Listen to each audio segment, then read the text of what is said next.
భారత్ విధిస్తున్న సుంకాలపై అమెరికాకు కాబోయే అధ్యక్షుడు ట్రంప్ మరోసారి కీలక వ్యాఖ్యలు చేశారు. భారత్ అధికంగా సుంకాలు విధిస్తోందని ట్రంప్ ఆక్షేపించారు.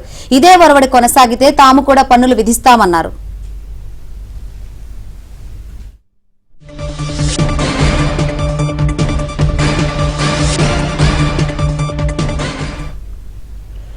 అన్ని సందర్భాల్లో భారత్ అమెరికా దిగుమతులపై భారీ సుంకాలు విధిస్తోంది అని ట్రంప్ అన్నారు. దానికి ప్రతిగా తాము కూడా పన్నులు విధిస్తామని అన్నారు. అమెరికాపై 100, 200 ఛార్జ్ చేస్తున్నప్పుడు తాము కూడా ఇలాగే చేస్తాము అని అన్నారు.